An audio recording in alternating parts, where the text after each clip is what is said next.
This episode is sponsored by BetterHelp.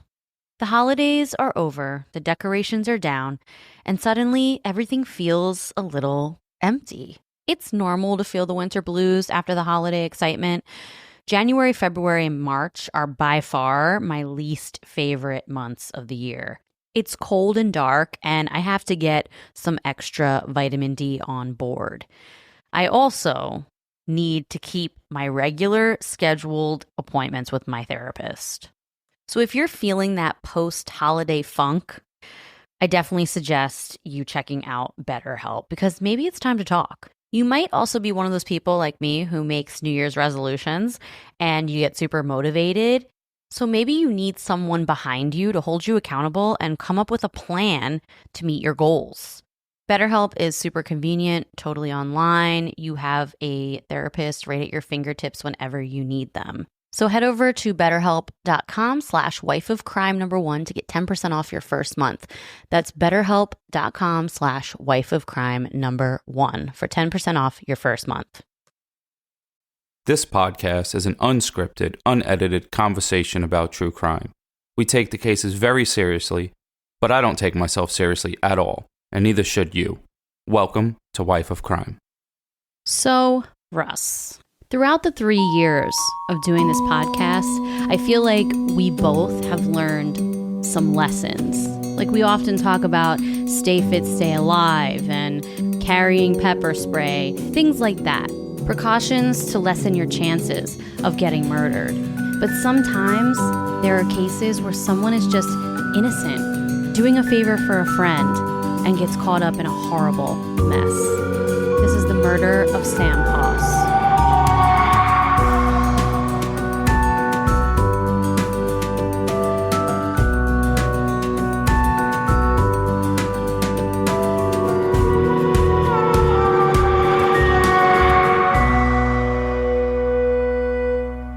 Hello, everyone. Welcome back to Wife of Crime, a true crime podcast where I tell my husband, Russ, true crime stories and he reacts to them. What's up, folks? It's your boy Russ, a.k.a. still cooler than Zac Efron, Jesus. a.k.a. the profiler, a.k.a. hashtag vote for Russ. And I'm Jess, and we're back for another episode. It's Hangover Saturday, isn't it? Not for me. You know, I was a little hungover this morning, and I still got up and did my workout eventually. Took me a few hours, but I still did it. Yeah, so I took I'm a little proud of nap. myself for that. You know, I have a confession. What? So I went on the scale today, and I realized I am the heaviest I've ever been in my entire life. That's pretty shitty. But, you know, I'm not fat. No, not at all. But I got a little more cushion for the pushing, I guess, if it makes me feel better. So right now, I'm staying fat and not getting kidnapped. Oh, well, I think you look But I'm great. not like, you know, I gained a few pounds, but I'm still heavier than my normal. Yeah. But I also learned something else about myself this week. What? So, you know, you like Zac Efron. Oh, God. Because you think he's a handsome, good actor. Yeah. But me and the original handsome, good actor actually have something in common. Who do you think the original handsome, good actor is? The original handsome, good actor. I don't know. Brad Pitt. Oh, okay. Yeah, so obviously he's a good actor. Yeah. He's handsome. Zac Efron's cross-eyed and takes HGH. Okay. So he has... Who, Brad Pitt? Yeah, Brad Pitt. I don't know anything about Zac Efron except you think he's a good actor. Okay. And Brad Pitt has this disease, which I realize I have. It's called, I'm going to butcher this, prosopagnosia. Prosopagnosia? Yeah, where you can't recognize someone's face after meeting them. Do you think you really have that? Dude, I could meet someone for the first time, like 50 First Dates in Drew Barrymore. And how about the time, this is going to be weird, but I met Jess's grandmom more than once. You met my... That is true. You met my grandmother. We call her Mimi. You met her at a family party. No. Yeah, at a party. This was Gigi. Oh, I thought it was Mimi. Oh, Gigi's my other grandmother. Okay. Yeah, so I met Gigi, and I didn't know, and then I saw her again at your mom's house. I don't know how many that might have been the second time. Mm-hmm. So hey, nice to meet you, and she goes, I met you already. I was like, oh. I was like, well, that was early in the relationship. Now you've known Gigi a long time. Yeah, now we're cool. See, but I don't remember someone's face unless I meet them like 1,000 times. Really? It's so crazy. There's guys at work. So you had an epiphany this week, and you realized that this is a thing. Well, that the light from the Lord that shined down upon Brad Pitt and made him handsome and charismatic shine down on both of us. We just can't have it all. We forget faces sometimes. Well, that is interesting. I mean, I do notice that sometimes about you, where I'll be like, yes, you've met them. You've already met them before. And you're like, I have no idea who that is. Yeah. But that's how you are about a lot of things. You're like that with the podcast too. Like, I could bring up an episode from a long time ago and you'll have no idea what it is. Like this week, we found out that Alec Murdaugh from the Murdaugh Murders, we did that episode, God, probably more than a few months ago. Like a year. And he's indicted for the murder of his wife and son. And we all kind of knew this was coming. And I think in the episode, honestly, I haven't listened to it since it came out. So I don't remember our predictions in the episode. I don't remember if you profiled it or not. I think you did. Because that's when he accidentally shot himself in the head. Oh, yeah. It was something. Like the fake shot in the head. Yeah. I might have to go back and listen to that episode. I have to listen to it too. You guys should go listen to it too. The episode is titled It's Murdaugh. See, but the problem is, like some of our reviewers, I listen to the episodes and I'm like, God damn, Russ, shut up. I know, you say that all the time. Yeah, it's so, I'm like, oh. So it's too cringy for you to listen to yourself. I don't shut up. Sometimes I shut up. Sometimes you do. So he got indicted on Thursday, which is great news because, he's a scumbag piece of shit. So hopefully he gets what he deserves. And I made a TikTok about it. You guys should go follow us on TikTok. You should go follow us on TikTok. Wife of Crime Pod is what I am on TikTok. And I do random stories, and I covered the update for that one. I have another really exciting thing to say. Guess what? Guess what this week is? You have no idea? You hit the lotto? It is the 3-year anniversary week of Wife of Crime Pod.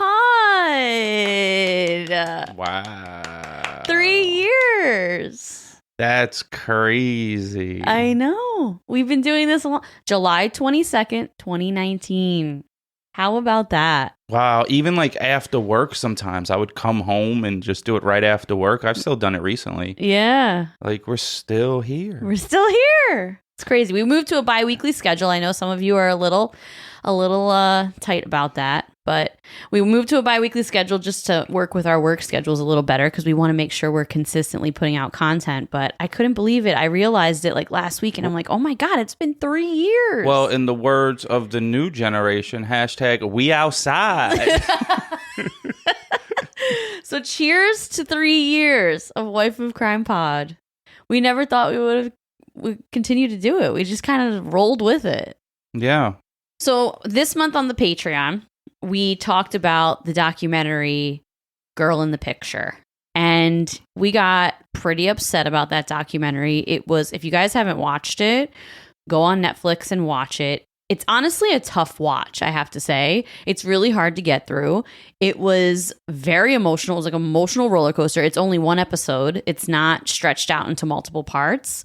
And we watched it, and it made both of us very angry. So that's the documentary we covered for July, True Crime and Chill. So if you're interested in bonus content, head over to Patreon. That one's there, along with a ton of other True Crime and Chills. And Russ is going to do the patron shout-outs because it's your job. That one pissed me off. I got a little mad. Normally, I don't care. Yeah. And also, I was mad, too, because, if I watch something, I want to have a good time, and there was no smiles. And no, it was hard. There was nothing there. Nothing there. No. I mean, except the lady that looked like she had the voice vibrator box. Oh, God. Yeah. She got roasted in our coverage. Should I do the whole Patreon shout-outs in the voice vibrator box? No. If you smoke too much cigarettes? No. Okay, I won't do it. Someone out there's like, do it. Probably. All right, so this week's patrons are Sabrina, Corinne, Megan, Abby, Sally, Trish, Terry, Casey, Callie, Ileana, Maggie, Josie, Miranda, Kay Shope, Dabani, Mary, Jordan, Jensen, Kim, Diana, Tony, Raven, Montez, Olivia. I don't even want to say that. Lil Kumquat. That's their name, Little Kumquat. Your mama didn't name you Lil, first of all, for your first name. Lil. Kumquat. Well, and the last one, I definitely feel like I know this, Second Chance Animal Rescue. But the thing is, there's a few Second Chance Animal Rescues. So, shoot us a message on like Instagram or something, and or Patreon, because we get to those even quicker. And let us know where yours is, and I'll share that. I love animals, and all the animals should be rescued. Yes, absolutely. So cheers to you guys. Cheers, everyone. Thank you. And save those puppies. Yes, save the puppies. And a few of the cats. And cats, yes. Even though they'll eat you when you're dead. That is true. I read some, well, I don't read. I watched a 15-second video on Instagram. I don't read. I used to read. That said, most, like if you die, a lot of dogs would just die in the house with you and they'd starve to death next to you, laying next to you. But if it was a cat and they came in, the cat ate your ass. Yeah, cats do. Cats eat their babies when they die. Did you know that? No. They eat their kittens if they die. Really morbid. So this week's review of the week is from Lovely Music. Aw, that's a nice name. It's Game Changer, 5 stars. Hey, you corns. As an avid true crime podcast listener, I am pissed I discovered this one so late. The Bronx banter, the sciences didn't exist in, and all of the ologists. This podcast has it figured out and done right. This podcast is a game changer. This is my first podcast review, so take it on the arm, LOL, in my Bronx accent. And yes, I'm taking my friends' phones and giving you guys 5 stars. Aw, that's nice. Yeah, so make sure you guys take your friends' phones and give us 5 stars because we think it might help. Yeah, no, it would help our algorithm. And we just learned how to pronounce algorithm properly like a couple years ago. So not you. I am not corroborating that one. That's so funny. She said the ologists, because you say everybody that's a specialist in something is some type of ologist. Yeah, like I'm a podcastologist now. And a profileologist. Profileologist. That's 2 L's. So I came across a local case this week, and it was actually sent to me by a listener, and it made me really incredibly angry. A 22-year-old guy named Jesse Parilla was brutally murdered on May 15th of this year, just like 60 days ago. And I've actually been communicating with his family on Instagram, and they're absolutely devastated and desperate. So I'm going to tell you a little bit about this case because it actually is very similar to the case that I'm going to tell you later on, the actual, case that I planned for this week. So Jesse was a college student and basketball player. He was apparently like really, really good. He played in a lot of street ball tournaments all over the city. This wasn't like just some casual hobby for him. He was always playing basketball. Like that was his thing. It was his passion. I saw the messages you sent because I have access to Instagram too. Mm-hmm. And I was curious because a lot of times people say someone's a hooper or they take it serious and, they were so good or, like they give out participation trophies nowadays. Yeah. But I actually looked and I was like, he actually could ball. Like, yeah. So, yeah. He graduated from high school a couple years ago. When he graduated, he actually decorated the top of his cap with a quote from Kyrie that said, "No alarm clock needed. My passion wakes me up." And it had like a basketball and a hoop because he's just so serious about it. So according to all the people that knew him, Jesse was also a really good kid. He wasn't like wrapped up in the streets. He was a really nice kid who helped people when they needed it and loved his friends and family.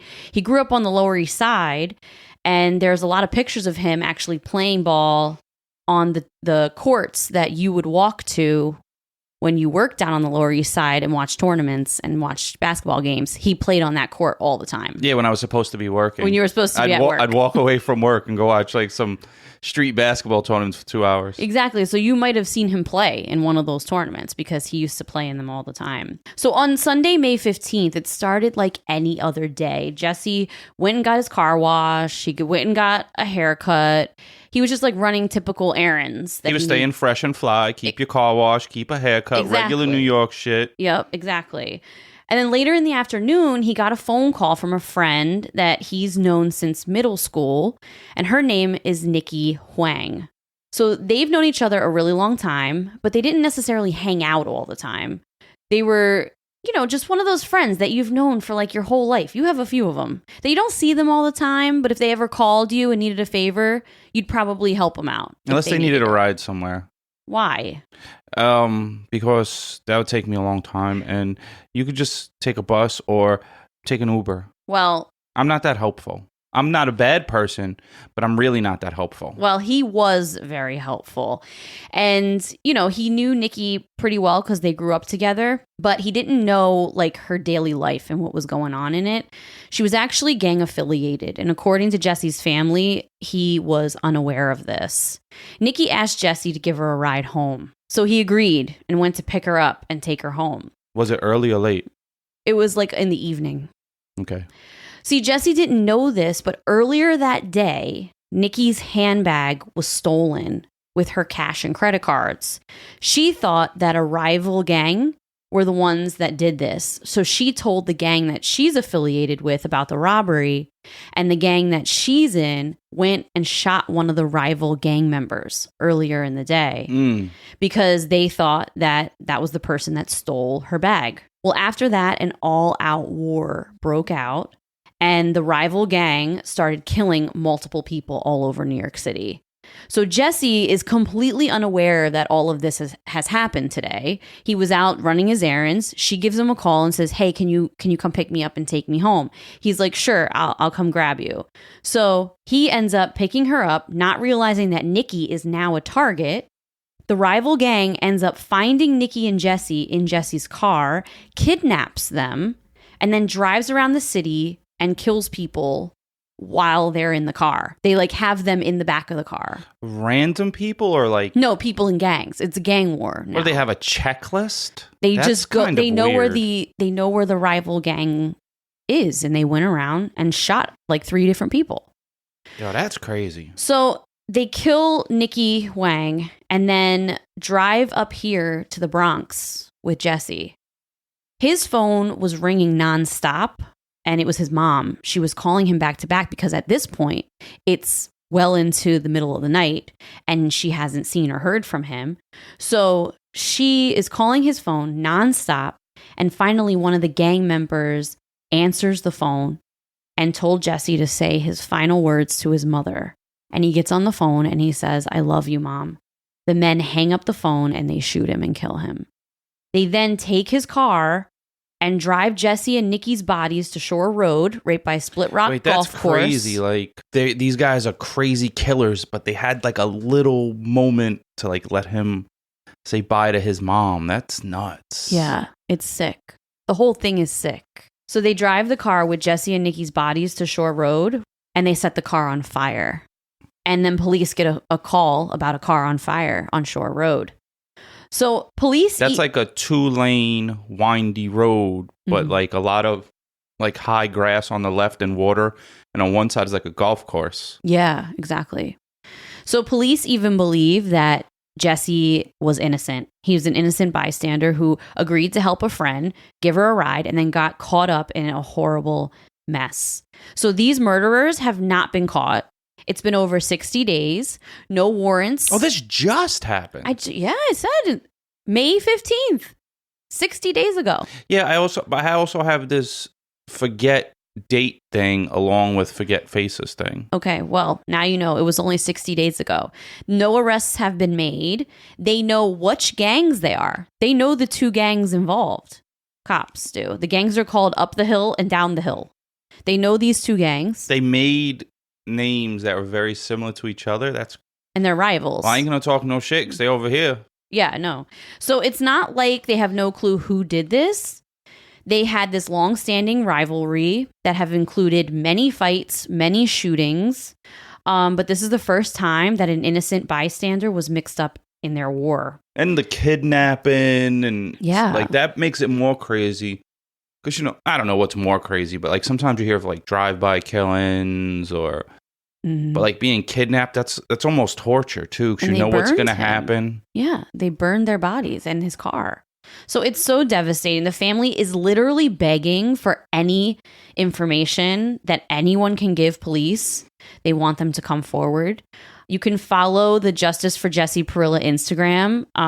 I will post it when I post this episode's, post where I put pictures and stuff.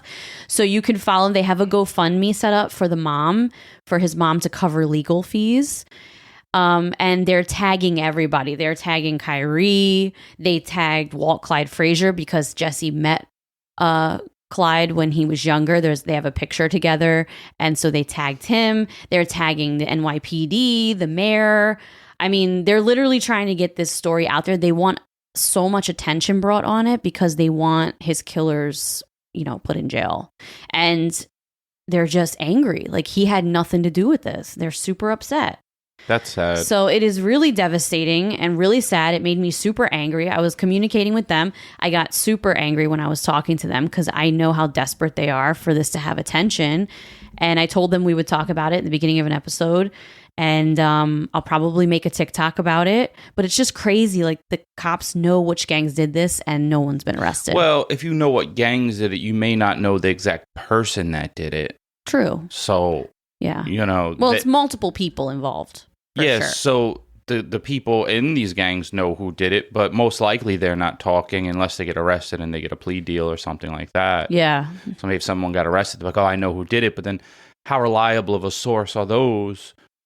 Because once you're like telling to get less time, you can say anyone's name at that point. It's true. Yeah. Then it's like, how much do you believe? It's a crazy like situation. It could be the person that's saying, hey, this person did it, but the person telling you could be the person that did it. Yeah. Like you never know.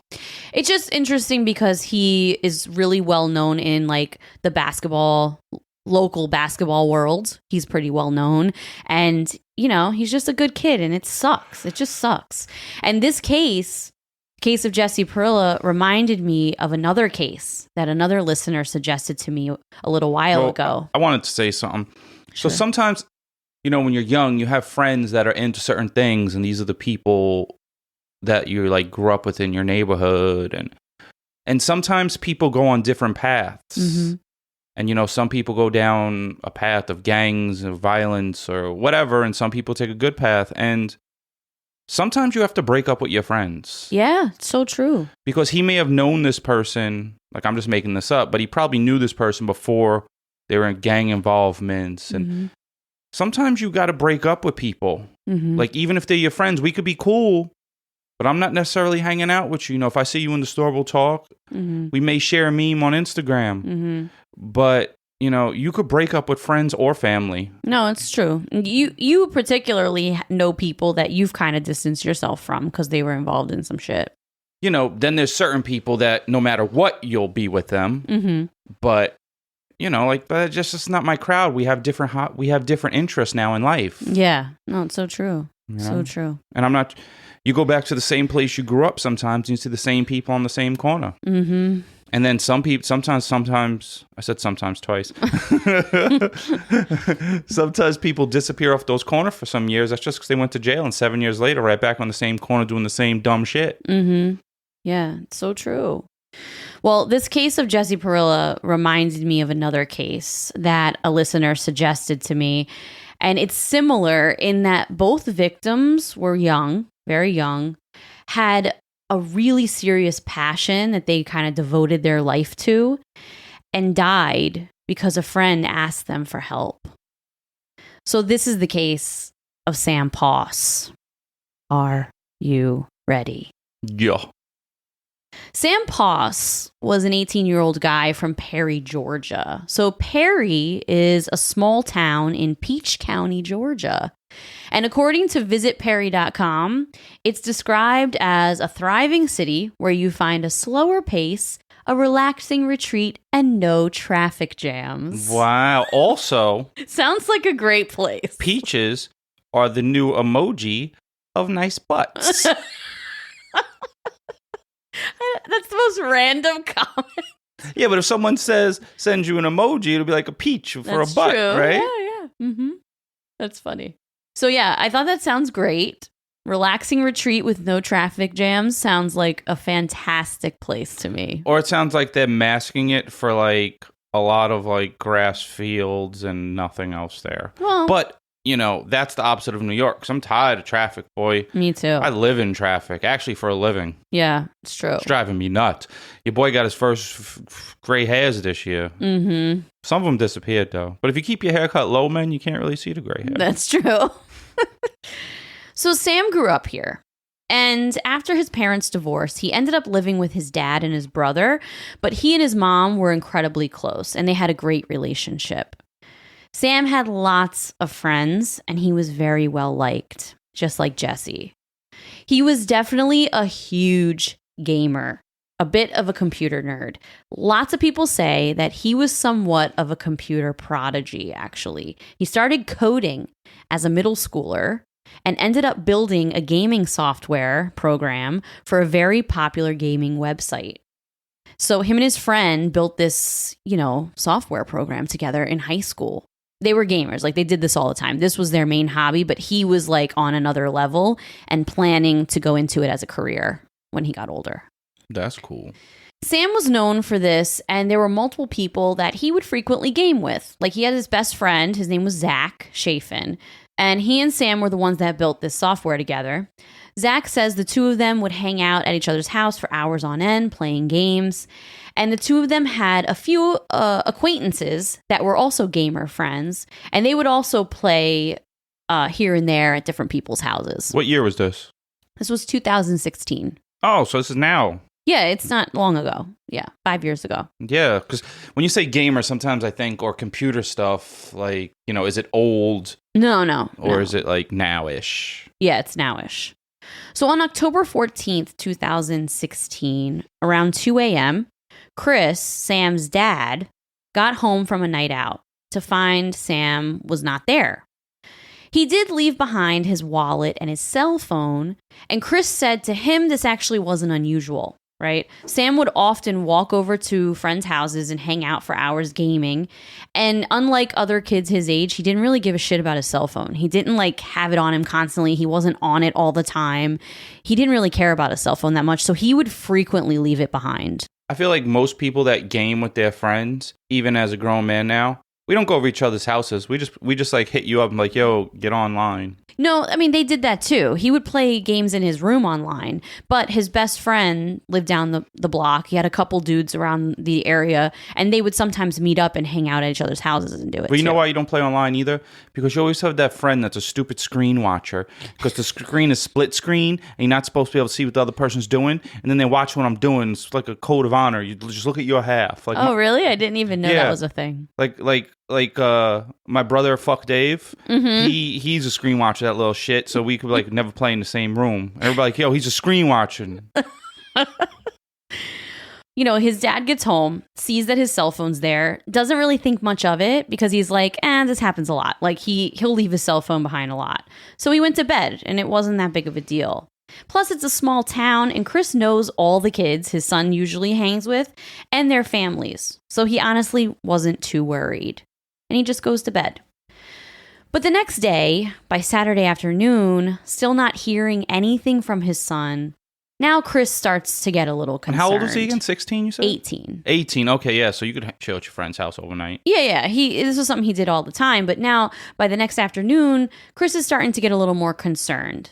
And he starts making a few phone calls. His first phone call is to Zach, his best friend.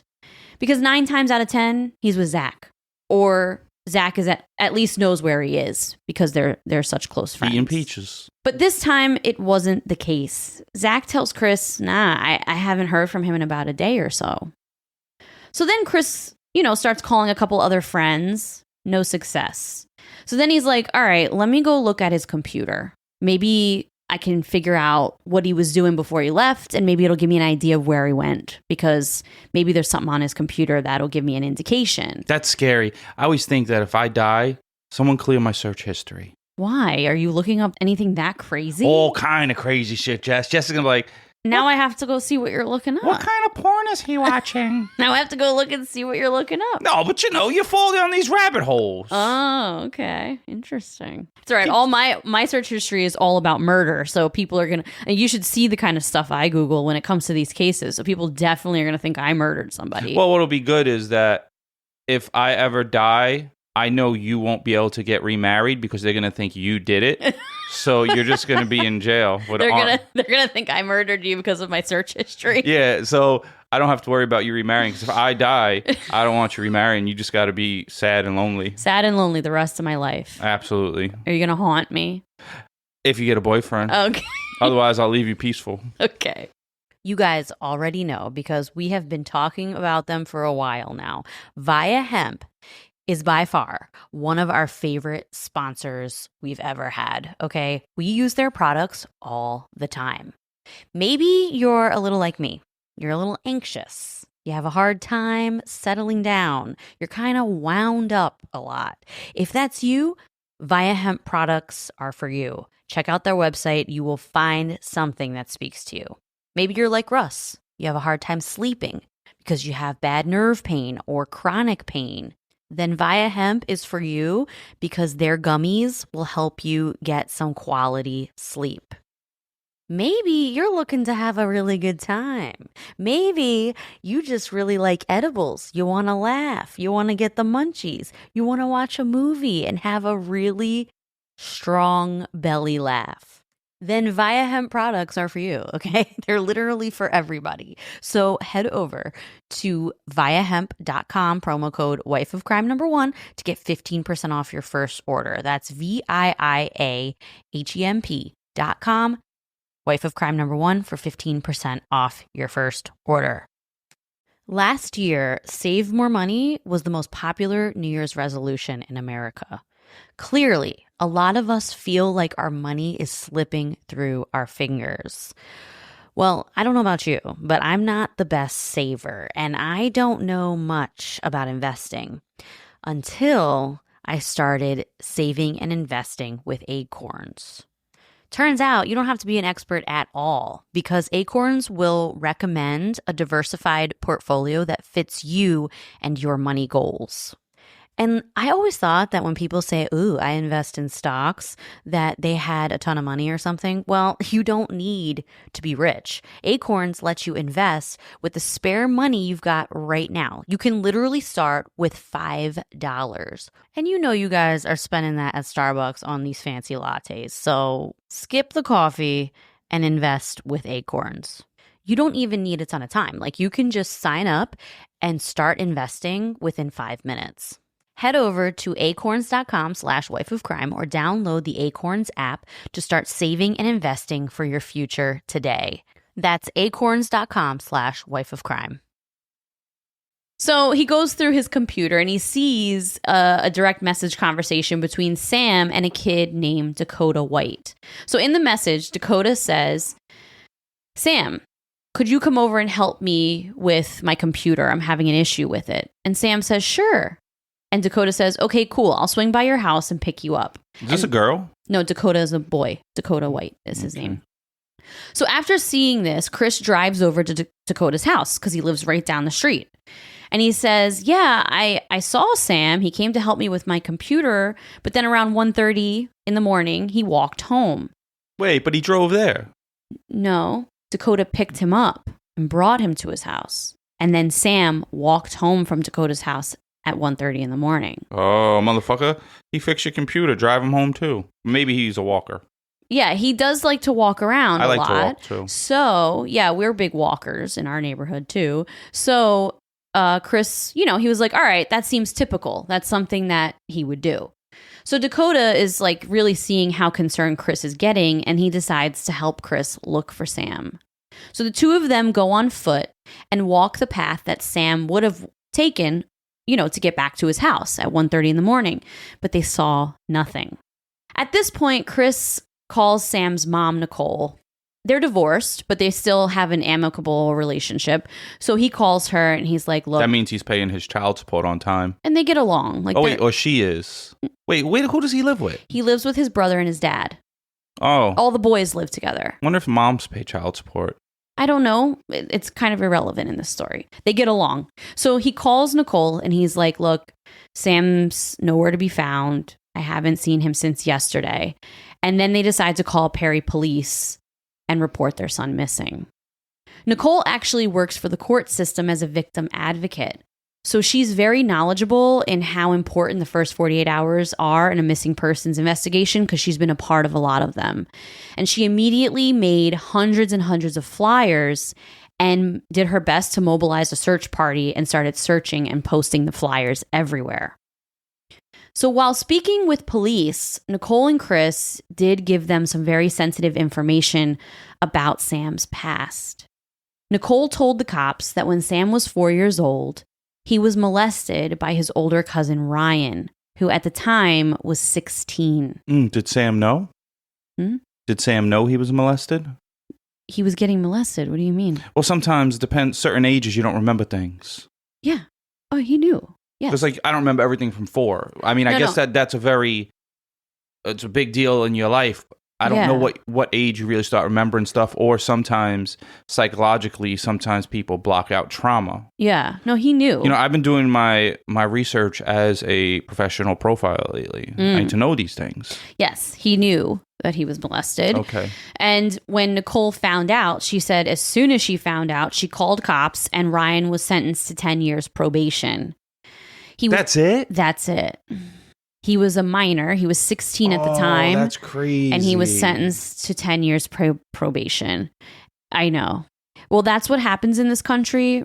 Unfortunately, I don't want to get on my soapbox, but sexual assault crimes, they don't get long sentences. So anyway, Ryan was sentenced to 10 years probation and he was ordered to stay away from Sam. But Nicole wanted to tell cops this because automatically that's the first person she thinks of. You know, she's like, this person, you know, assaulted my son when he was little and now he's missing. The first person that she thinks of is Ryan. This actually caused a huge amount of drama in Chris's family because this was Chris's sister's son. So police immediately brought Ryan in for questioning. And Ryan says, look, I haven't seen Sam in over 10 years and his alibi checks out. So they release him.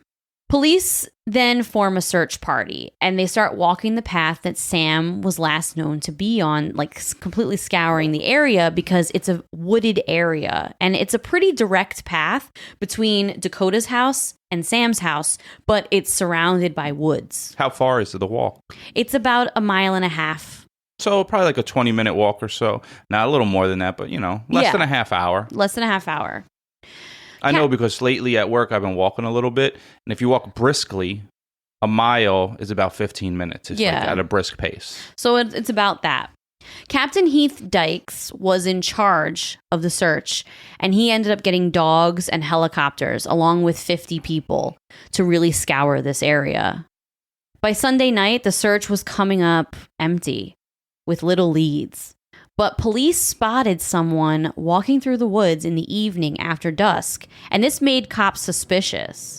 So they questioned the individual, knowing that a lot of times, like, murderers will come back to the scene of the crime. I've seen that on TV. Yeah. So they will come back to the scenes of their crimes, and cops noticed this person, like, randomly walking through the woods, and they immediately questioned him. His name is Jonathan Woltrop, and Jonathan went to high school with Sam. He told police that they were friends and that he just wanted to help, but they bring Jonathan in for questioning anyway because they don't trust him. After questioning him for a while, they end up ruling him out because they realized that actually he was a friend of Sam's and all he was trying to do was just look for him. Yeah, imagine that. You're actually going to try to help your friends, like find your friend, but you may be a little bit of an introvert, so you're not really talking to people too much. And then cops bring you in. Yeah, cops bring you in. Like, I'm not a fucking murderer. Get out of here. Exactly. That's what happened with Jonathan. It's my homie. So on October 19th, around 6 p.m., police get an anonymous phone call.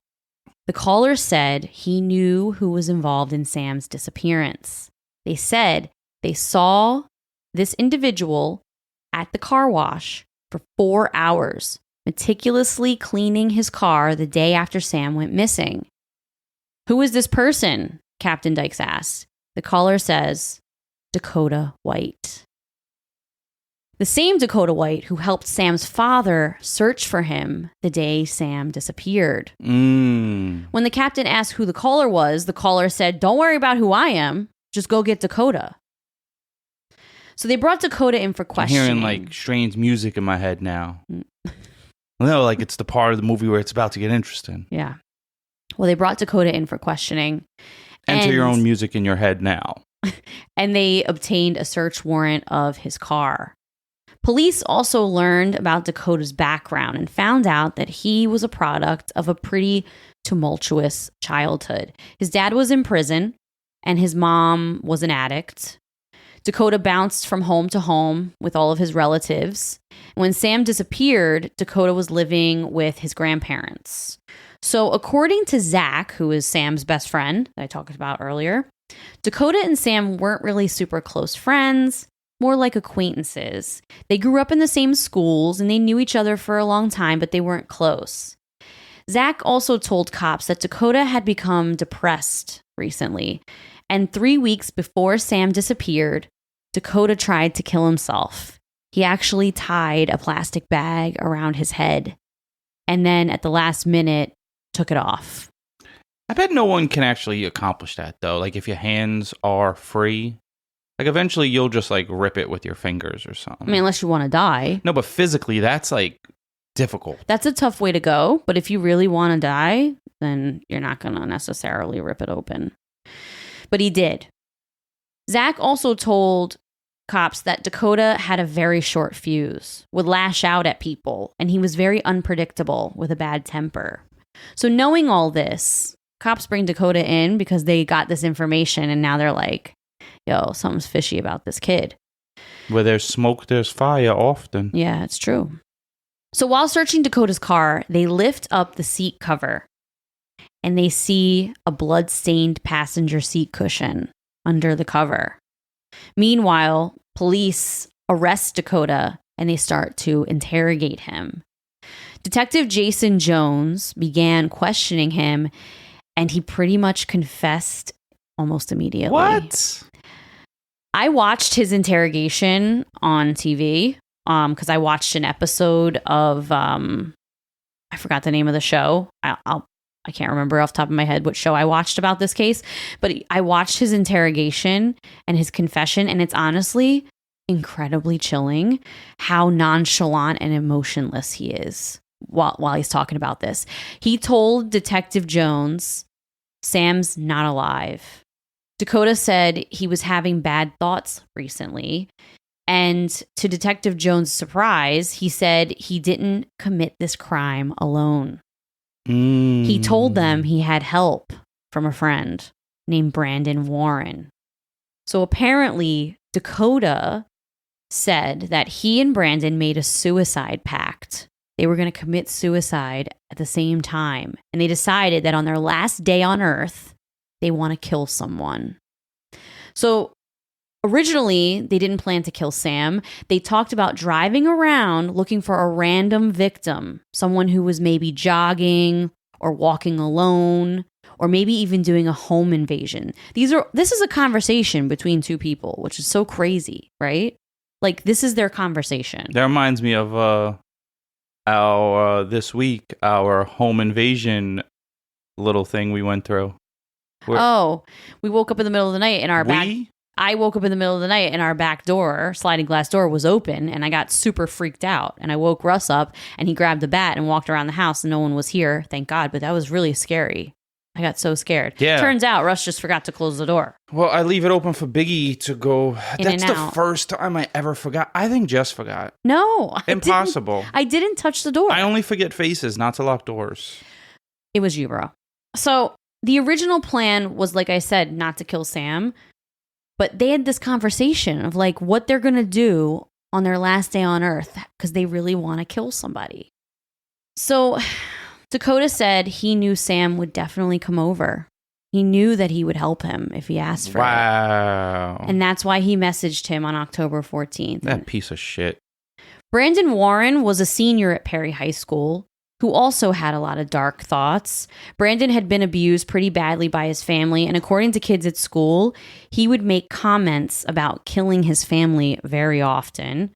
Brandon was also known to write about murder on his social medias. So people started, like, once they got arrested, cops looked in his social media and he wrote about it sometimes. And this just shows, like, yet again, that mental health is incredibly important, number one. Number two, if somebody's doing this kind of shit, like, we need to nip this in the bud. Like, we got to figure, you can't just let people get on social media and talk about murdering people, and, like, especially these kids, and not do something about it or talk to them or try to figure it out. Well, I think kids also have to know that now it's not necessarily something you could joke about, like, I'll fucking kill him. No. Like, it's like you can't. Well, maybe these people do talk about it on social media because they know nothing's going to happen. Everyone talks like that. Like, you know, someone throws an interception on your football team. Fucking killing me. Fucking lost me money. But you don't mean it. It's like a figure of speech. So all this slips under the radar. Yeah, but this kid talked about killing his own family. So it's pretty crazy. Well, that's different if he's talking on social media about that. But a lot of times you think people just want attention and they're just talking shit. I know, but we've learned many times now these kids aren't just talking shit. Yeah, it's not like when we were kids, Russ. Well, I bet a lot of them are, and it's just a very small minority or whatever. I think that's what I'm looking for, that actually are going through with these things. Like, most people are just talking shit and want, like, attention. Like, no, don't do it. Everything will be okay. Or, you know, stuff like that. But, because guarantee everyone who says that they're going to do something don't do anything. But we have to take it all seriously now. We have to now. Yeah, absolutely. Say it. You're going to jail. Yep. Like the bus driver who uppercutted the bitch who was fucking with him. You're going to jail now. Exactly. Uppercut. Look that up. That viral video is crazy. You're going to jail now. He hit her with the Oyukin from Street Fighter. He brought that joint down from the floor. I wonder who went to jail out of them two. I don't know. Hopefully he didn't Maybe go to jail. Both. So police also arrest Brandon, but he was not talking. He immediately lawyered up. He wasn't like Dakota. This is what Dakota tells police happened on the night of October 14th. Dakota says that he and Brandon picked up Sam around 12:30, and the three of them drove back to Dakota's house. But before Sam could get out of the car, they attacked him. Dakota said he used a wire to strangle Sam from behind, but it broke because Sam fought back. Wow. Sam then asked him, "What are you doing?" And Dakota just said, "I'm sorry." Dakota used his arm to finish strangling Sam, and Brandon proceeded to stab Sam in the side and abdomen with a knife. This is tough. The police asked Dakota where Sam's body was because he's still missing. They don't have a body. And Dakota said it was in the back of Lake Joy Village in, like, this animal dump site where people would dump dead animals. Detective Jones couldn't believe what he was hearing. This was the first murder investigation he had been on in his entire career. That's how safe this town is and how infrequent murder was there. He was completely shocked.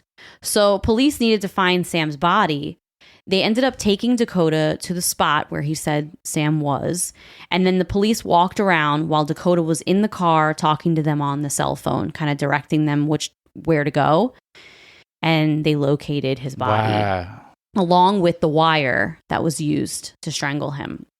Strangle this kid. So Dakota also said that after they killed Sam, they didn't talk about the suicide pact again. They just went their separate ways. So these idiots clearly weren't serious about killing themselves. They just wanted to take power over somebody. They wanted to kill somebody.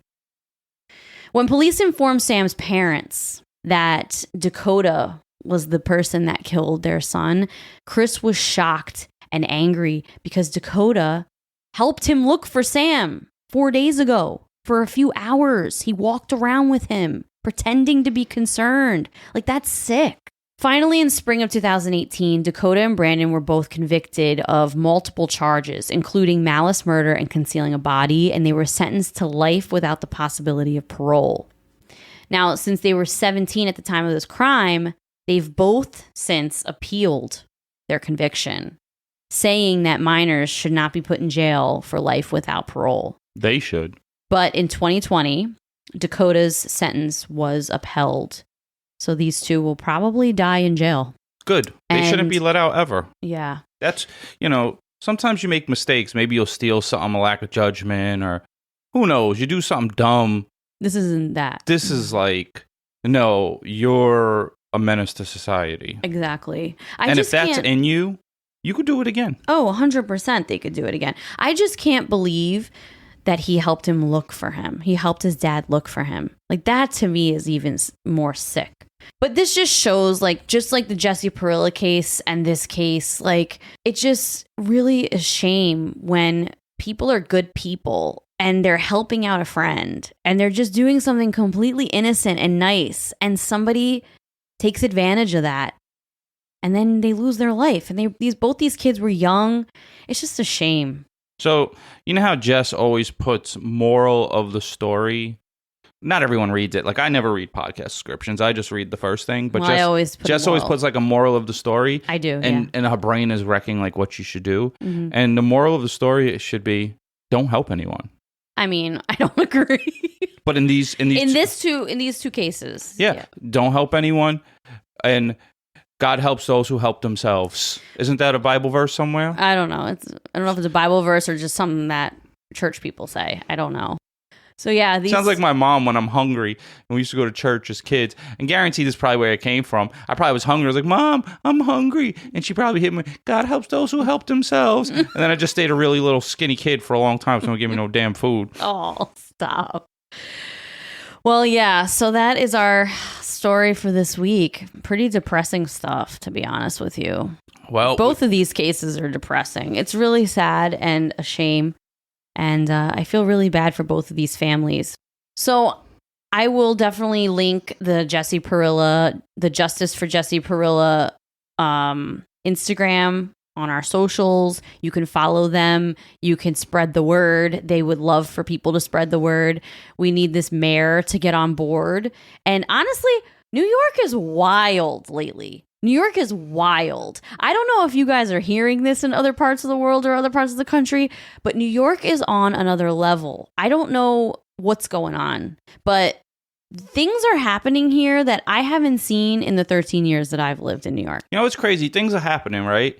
But I only see these things happening in the newspaper because around me, everything kind of still feels the same. Everything still feels the same around me, but then all these stories coming out. The lady getting pushed in front of the train by a homeless guy. There's always a couple of those a year. No, but this girl's just standing on the platform. No, there's a couple of those a year. I know she got pushed in the train. That's why. That's such a shame. I've been made fun of before. Every time. Well, when I used to take the train, now I don't take the train because I just don't want to. But whenever the train would come, I would back up, make sure no one's behind me, and I'd be further back. And people would always laugh at me. Yeah. You have to take every precaution to decrease your risk of dying. New York is crazy lately. It's on another level. I don't know what's going on, but we need to fix this because it's getting out of hand. It's the people. We crazy. We're agitated. We're always late. We're always in traffic. We're just I had enough Everyone's of this shit. angry. Yeah. I don't even have time to go get a decent lunch. I got to fucking go get lunch from the halal cart because it's the closest thing that's only now it's $8. It used to be $5. They did up their price. Inflation. Well, Inflation, it's not everyone's, it's not the business's fault. No, the stuff went up. They got to charge more. And now, your money in your bank account ain't what it used to be. We're all agitated. Yeah. And I guess New Yorkers it's summertime, it's hot, and everyone's on top of everybody. And no one has central air here. Everyone has window units. Yeah, but they work just as good. Yeah, they're okay. They work the same. That's just some... You never had central air. You don't know the beauty of central air. So... No, but I just turn the air conditioner on and that's it. Wow. And I grew up in the project, so we could turn our air conditioner on and we don't have to turn it off ever because we didn't pay electricity.